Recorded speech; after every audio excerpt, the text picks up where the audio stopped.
Yosa, kembali lagi di Kakoi Anime. Dan ya, ini dia full review manga One Piece chapter 1168. Yang mana karena untuk full ceritanya udah kita bahas di video sebelumnya, jadi review kali ini kita langsung saja dengan analisisnya. Karena aku yakin kalian butuh penjelasan. Dan chapter kali ini itu chapter 1168 itu berjudul One More Time. Dan chapter ini ditemani dengan cover request yang terasa seperti cover story. Ida yang mengunjungi Loki untuk memberi makan secara diam-diam, sementara Loki kecil saat itu secara diam-diam pula sedang asyik menggambar Ida. Lalu ya, chapter kali ini dibuka dengan komentar editor yang berkata, masa lalu Brook, World Government versus Esperia Kingdom. Dimana di halaman pertama ini banyak dari prajurit-prajurit Esperia yang awalnya sangat tata kaek malah tersungkur ke tanah akibat didor-dor oleh Cyberpol dan juga Marine di sana. Sementara di dalam kastil, Brook hanya melongo melihat kejadian yang ada di depan matanya itu. Holy Knight, Shuri, dan juga sosok hitam dari Gorose ini. Lalu ya, di halaman berikutnya, Brook menghampiri Ryuven di sana. Brook sangat histeris berteriak Aniki dan juga berteriak juga, dokter, mana dokter? Dimana teriakan Brook saat itu ya membuat Imu yang muncul lewat tubuhnya Mars merasa risih dengan kehadiran Brook itu. Imu di sana sampai berkata saat Brook memanggil dokter ya, kalau kau sampai masuk begitu saja, nanti semuanya berantakan. Dan brak, sebuah pintu tertutup di sana. Pintu di mana sebelumnya Brook masuk ya. Dan di panel ini kita melihat Imu dan Mars sudah tidak ada di ruangan itu. Ya, itu artinya apakah Imu dan Mars yang melakukan itu atau menutup pintu itu untuk menghalangi semua yang mencoba masuk ya, karena Brook tadi berteriak untuk memanggil dokter. Dan di panel ini kita bisa mendengar sound efeknya seperti kehadiran seseorang atau jejak ataupun tapak kaki, yang intinya di sini Imu sama Mars mencoba menghentikannya. Lalu kemudiannya Shuri menghampiri Brook dan berbicara kepadanya. Oi Brook, kau tahu orang itu udah mati. Mendengar ucapan Shuri itu ya, Brook langsung menyadari bahwa Shuri sedang tidak beres dan langsung menodongkan senjatanya ke arah Holy Knight yang sedang duduk di sana. Karena bagi Brook, Shuri saat ini tidak make sense, pasti sudah dipengaruhi olehnya. Dan Brook mengatakan kalau dirinya lah yang paling tahu gimana Shuri sejak dia bayi. Brook juga mengaku tahu segalanya tentang Shuri. Tapi kemudiannya Shuri kembali datang kepada Brook dan berbicara kepadanya. Brook, kalau kau tahu segalanya, sekarang kutanya kepada kau, apakah kau tahu kalau aku ini sebenarnya Tenryubitot? Sementara orang itu bukanlah ayah kandungku. Mendengar itu, Brook awalnya geram dengan Shuri yang dari tadi terus memanggil Ryuven sebagai orang itu. Tapi kemudiannya Brook mulai mempertanyakan ucapan Shuri soal orang tua kandung itu. Dengan penuh ketidakpercayaan, Brook berteriak pada Shuri, P, maksud kau ini jelas-jelas anaknya Raja Ryuven. Tetapi Shuri di sana berkata, mana buktimu Cik? Dan Brook tetap ngeyel dan bilang kalau hubungan orang tua dan anak tidak perlu dibuktikan. Sementara itu ya, Shuri di sana tampaknya mulai merasa bahwa dia sudah ditipu selama 16 tahun terakhir. Sejak Shuri lahir, harusnya sudah menjadi Tenryubito. Lalu mengungkapkan fakta yang menohok kepada Brook ya, kalau tidak pernah ada sebuah permintaan untuk 1000 budak yang diserahkan dari Esperia Kingdom untuk World Government. Orang ini sebenarnya berbohong. World Government cuman ingin diriku untuk diserahkan, tapi dia berbohong dan membuat kerajaan ini hancur dan berperang tanpa tujuan yang jelas, tanpa hal yang jelas. Membunuhnya adalah perbuatan yang mulia agar perang ini berhenti. Tapi entah apa yang dipikirkan Brook di sini, Brook malah meresponnya kalau negara ini kalah, membuat kerajaan ini akan jadi negara tanpa hukum. Dan saking tidak korelasinya semua ini ya, membuat Suri berkata, siapa peduli dengan kerajaan ini. Jadi di sini ya, jujur-jujuran aja diriku nggak ngelihat Suri terkena domi reversi. Maksudku, melihat domi reversi sampai sejauh ini, kita dapat menyimpulkan kalau sosok hitam yang mengambil alih seseorang ini, mereka membuatnya jadi jahat secara kepribadian. Contoh ya, para giant yang menghina mimpi Hairudin, Brogy dan Dor yang bersikap tidak hormat dengan Jarul. Sementara kasus Suri di sini justru nggak menunjukkan sifat jelek tersebut ya. Suri justru mengatakan hal yang sebenarnya kepada Brook, bahwa yang bohong itu dia loh. Jadi ya itu tadi ya, diriku merasa seperti Suri emang mengungkapkan kebenaran, nggak ada roman-roman domi reversinya. Apakah hal itu dipengaruhi oleh tanduk dan giginya yang membuat Suri tidak bersikap arogan? Maksudku, jika kalian bandingkan antara Dori, Brogy, dan Suri, itu ada perbedaannya. Di satu sisi, ini juga mirip dengan Harald ya, yang nada bicaranya itu jadi berat-berat gitu ketika Harald dikendalikan. Jadi mungkin di sini Suri juga emang seperti itu dikendalikan. Soalnya juga Imu tadi bilang ya, rencananya bisa berantakan. Dan kalau berbicara ini juga, aku penasaran apakah ada kebohongan di balik ucapan Suri di sini. Kalau melihat laga dari chapter sebelumnya, harusnya Ryuven emang berusaha melindungi Suri. Jadi mustahil ucapan Suri di sini berbohong. Tapi tetap saja ini masih banyak pertanyaan menurutku ya terkait Suri ini yang ada di Esperia. Karena Gunko sebelumnya itu benar-benar berbeda dengan Suri yang kita lihat di chapter kali ini. Gunko yang di Elbaf saat pertama kali muncul itu ya, sifatnya benar-benar sangat brengsek, bahkan sempat mau memperbudak Brook ya. Dan kalau diingat-ingat juga, Gunko yang ini tidak tahu Brook yang di Esperia. Dia hanya tahu Brook itu adalah Soul King, penyanyi yang terkenal. Sementara Suri yang di Esperia itu masih mengenal Brook, sama seperti dengan giant lainnya maupun Harald yang terkena domi reversi atau dikendalikan Imu. Sehingga di sini pertanyaan finalnya adalah bagaimana Suri berubah jadi Gunko. Soalnya Suri ini harusnya punya adegan saat dia menangis memanggil ayahnya, dan kemungkinan itu terjadi di Marijoa nanti. Dan kalau bakalan dijelasi soal itu, berarti bisa dipastikan kalau Suri akan hidup, entah aman bersama Brook atau kembali diseret dengan Imu. Lanjut, di sana di chapternya kemudian kita dapat perkenalan dari Holy Neck yang satu ini, yang merupakan Saint Mainmayer Grow. Grow ini mulai berbicara dan mengingat siapa pria kribo itu. Grow mengatakan dia ingat ada bocah pelayan berambut afro milik Handel waktu itu saat dia berkunjung di negara Esperia ini, yang tidak diizinkan untuk mendekati Grow saat itu.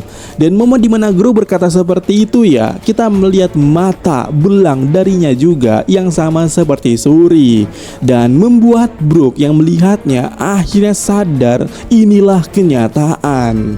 Lalu menariknya, si Grow ini mengatakan juga tujuan sebenarnya mereka datang ke Esperia, dimana Grow bilang, sebenarnya pergi ke tempat terpencil begini aku sendiri gak sudi, tapi karena dua bola mata yang dimiliki gadis satu ini alasan sebenarnya. Yang mulia sangat menginginkannya. Aku sendiri tidak bisa membangkitkan kekuatan mata itu, tapi gadis ini yang memilikinya sejak ia lahir itu adalah sesuatu yang jarang. Jadi mungkin saja gadis ini. Tapi sebelum Grow berkata lebih jauh, Imu menyuruh diam karena terlalu banyak bacot. Dan jelas ini perlu kita bahas ya. Dan sebenarnya mengenai mata Suri, diriku juga sudah ada pembahasannya ya. Udah di record, tinggal diedit aja. Tapi dari apa yang kubahas di sini, ada satu poin yang sama, bahwa ini kekuatan dari lahir. Entar deh ya kubahas di video khusus. Tapi aku curiga satu hal, kenapa Imu menginginkannya. Ini akan menjadi penghalang terbesar bagaimana Mugiwara Ichimi atau bahkan Joy Boy untuk meneruskan Poneglyph atau bahkan yang ada di Lauk Tale itu. Tapi entar lah ya, kita akan bahas di video yang berbeda. Lanjut, dimana setelah Grow meminta maaf kepada Imu karena terlalu banyak bacot, dia langsung mengajak Suri untuk pergi dari tempat ini. Tapi Suri sebelum pergi menyempatkan diri untuk membuat kenangan bersama Brook. Sementara Brook terus denial. Brook merasa ini bukan Suri, ini mimpi buruk. Bahkan Brook sampai bilang, aku pernah mengganti popokmu waktu bayi. Akan tetapi Suri di sana merasa kasihan dan jijik dengan Brook yang menangis di sana, dan bilang juga kalau dirinya butuh orang yang lebih kuat untuk menjadi pelindung. Lalu berkata, jika aku ke Marijoa, tentu saja aku sudah tidak membutuhkanmu lagi. Lalu Suri berancang-ancang di sana dengan tekniknya. Sementara Brook ya tampak tak melawan karena semua kenangan manis saat Suri masih kecil dan Ryuven yang masih hidup muncul seketika di benak Brook itu, yang membuat Brook ya melepaskan pedangnya dan membuat Brook menerima begitu saja serangan edan dari Suri di kepalanya itu. Serangan tusukan yang benar-benar menembus kepalanya Brook. Dan singkat cerita, perang sudah selesai. Brook kembali sadar di rumah sakit. Tapi semua orang terkejut kenapa Brook masih hidup. Sementara dokter di sana menjelaskan kalau ini bisa dibilang beruntung karena pedang itu yang menancap atau menusuk itu tidak melukai area vital, saraf vital, dan juga tidak melukai batang otak. Itulah kenapa Brook masih hidup. Ya, gampangnya mungkin kayak jaru lah ya. Tapi ada hal yang mungkin ingin ku bahas di sini, dan sebenarnya ini gak mungkin ya. Presentasinya itu sangat kecil, bahkan menyentuh 0,1%. Namun di sini diriku punya satu hal kecurigaan, dan berikut ini adalah kecurigaanku. Bagaimana jika di momen ini Brook sudah mati? Bagaimana jika ternyata Brook walaupun di masa ini dia nggak tahu buah iblis itu apa atau ada atau tidak, tapi bagaimana kalau Brook sebenarnya sudah memakan Yomi Nomi di momen ini? Soalnya begini, waktu Brook ngejelasin soal Yomi Nomi di saat itu ya, pada dialog yang ini Brook bilang, jika jiwaku langsung menemukan mayatku, aku langsung bisa bangkit saat itu juga tanpa harus menunggu jadi tulang. Karena alasan kenapa Brook jadi tulang itu karena arwahnya nyasar waktu nyari mayatnya di Florian Triangle, dan baru ketemu pas udah jadi tulang. Nah, dialog Brook yang ini aku merasa sangat janggal. Tahu dari mana Brook kalau dia bisa langsung cepat bangkit jika dia menemukannya dengan cepat? Bukankah saat dia mati di Florian Triangle itu adalah pengalaman pertamanya? Ataukah ternyata sebelumnya Brook pernah mengalami hal itu? Cuman seperti yang dibilang Brook ya, Brook masih menganggap kalau itu adalah halusinasi. Yang mana intinya, kalau Brook emang mati di sini, ini akan jadi jawaban kenapa dia masih bisa hidup. Dan mungkin akan ada plot twist lainnya. Dan benar ya, ini cuman kecurigaanku aja. Tingkat kemungkinannya itu sangat rendah. Tapi tetap saja ini kecurigaan yang patut kita curigai.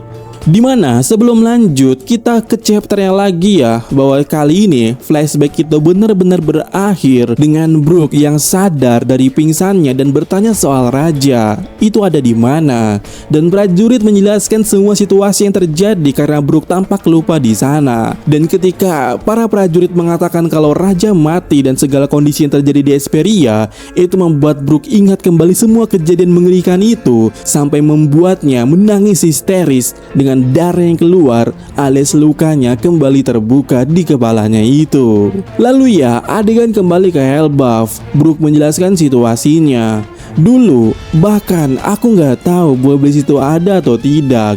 Aku selalu mengira apa yang kulihat cuman halusinasi. Itu karena betapa drastisnya sang putri berubah setelah kematian benefaktorku. Karena itu menakutkan, dia tampak seperti setan. Kalau itu sebenarnya ingatan nyata semuanya. Aku sekali lagi, bolehkah kalau aku percaya pada Putri Suri kalau dia benar-benar korban? Lalu di sana Brook menangis terseduh-seduh dan juga sujud kepada kru lainnya dan berkata di sana, "Aku ingin melamatkannya. Suri, bolehkah aku meminjam kekuatan kalian semua?"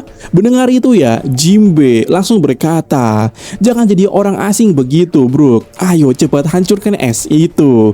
Sementara Nami tampak serius juga di sana dan mulai berkata, "Aku penasaran apakah petir bisa mempan." Sementara Frankie yang haru atau menangis haru di sana juga berkata, "Satu tembakan radical beamku itu pasti cukup." Dan Usopp yang melihat atau mengetahui apa yang terjadi menarik realita dan berkata, "Kelihatannya ledakan doang gak bakal mempan kali. Dan aku harus ngapain?"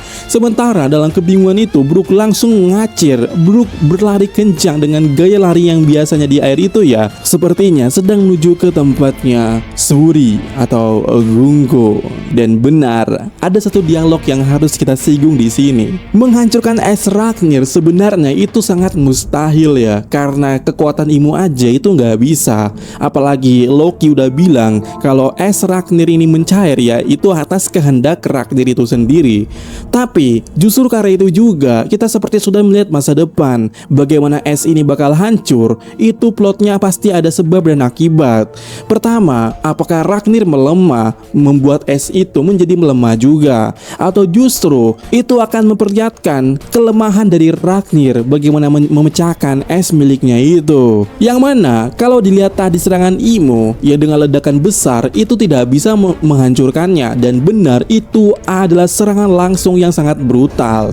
Tapi pertanyaannya, bagaimana jika diserang dengan serangan pasif atau tidak brutal yang sifatnya benar-benar sangat halus? Dan benar, ini dia mungkin panggung dari Yomi Yomi Nomi.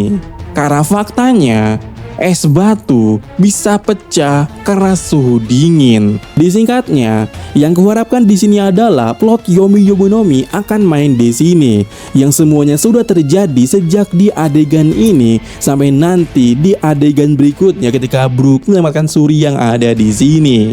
Dan ya, bagaimana menurut kalian soal itu? Kemudian ya, kita kembali ke chapter. Scene beralih ke tempatnya Luffy. Di sana dia telah kenyang, dan di sana pula Luffy melepaskan sepatunya dan memakai sandalnya kembali. Lalu Luffy berkata di sana, "Dia musuhku. Aku penuh dengan kekuatan berlebih. Sepertinya saat ini kondisiku ini ya, aku gak merasa bakal kalah sama siapapun." Lalu Luffy melompat dengan kekuatan luar biasa, meluncur tinggi ke udara, dan scene atau adegan langsung dipotong atau beralih ke pertarungan Imo dan Loki. Yang di sana ya, Loki tampak kelelahan dan kembali ke mode biasanya atau mode normalnya, sambil pula berkata di sana, "Kau cuman nargeti anak-anak, seberapa pengejutnya dirimu itu? What government?" Dan Imo yang di sana langsung berkata, "Kau nggak tahu alasan kenapa kami menargeti mereka kan? Mau aku ceritakan? Kalian para giant 800 tahun yang lalu adalah ras yang menderita kekalahan demi menyelamatkan anak-anak." Dan Loki yang mendengarnya berkata di sana, "Apa maksudmu 800 tahun yang lalu?" Dan Imo kembali mengatakan, "Sifat sebuah ras gak bakal berubah cuma dalam beberapa ratus tahun. Selama kami menangkap anak-anak itu, kami pasti bisa mengendalikan kalian semua sesuka hati, meskipun mereka nggak paham apa yang terjadi pada mereka sekarang. Sejarah selalu berulang, sudah terlambat, kalian semua sudah jelas budakmu." Dan Loki yang mendengarnya kembali di sana masih bingung dengan berkata, "Apa sih yang kau bicarakan dari tadi, Soyaro?" Dan di sana Loki kemudiannya hendak mengayunkan palunya ke Imo, tapi tiba-tiba Luffy mendekat dengan cepat dari belakang, dan Luffy langsung meregangkan lengannya ke belakang dan mengeluarkan teknik sambil pula berkata, "Keluar kau dari Elbaf ke Soyaro." Dimana tinju Luffy itu ya yang dilapisi dengan haki, baik itu Buso Haki dan Hausoku no Haki, itu benar-benar menghantam wajah Imo dengan sangat keras dan membuat aura Imo turun drastis ya. Dimana hal yang menarik di sini jelas adalah apa yang dikatakan oleh Imo, bahwa Giant di 800 tahun yang lalu itu dikalahkan atau mengalami kekalahan karena mencoba menyelamatkan anak-anak. Di satu sisi ini membosankan, maksudku kita sudah melihat lore kayak gini waktu Kozuki Oden. Kedua, ini mungkin jadi jawaban juga kenapa Nika itu dijuluki sebagai orang yang membawa tawa dan juga sebagai sosok pembebas bagi mereka para budak yang ditawan ataupun semacamnya. Karena mungkin ya lore-nya ini bahwa dulu anak-anak Giant emang ditangkap dan Joy Boy atau Nika lah yang membebaskannya. Dan ini cukup menegaskan beberapa hal ya, atau mungkin ini kenapa Ancient Kingdom atau bahkan mereka-mereka ini termasuk Elbaf adalah di pada masa itu hancur atau kalah. Dan chapter kali ini cuman kayak menegaskan ya kalau orang yang paling pintar di One Piece ini itu adalah Monkey D. Dragon. Anak adalah kelemahan, makanya si Dragon ngebuang Luffy dalam tanda kutip biar tidak dimanfaatkan. Alias pada saat ini ya, Dragon ini yang melawan Im Sama itu tidak punya kelemahan yang sama seperti Elbaf sebelumnya di abad kekosongan. Soalnya jika kalian sadar, World Government itu sempat mencoba meniru skema yang sama. Yap, Genie waktu itu diculik oleh mereka, tapi sayangnya Dragon mana peduli. Atau jangan-jangan Dragon tahu soal ini semuanya.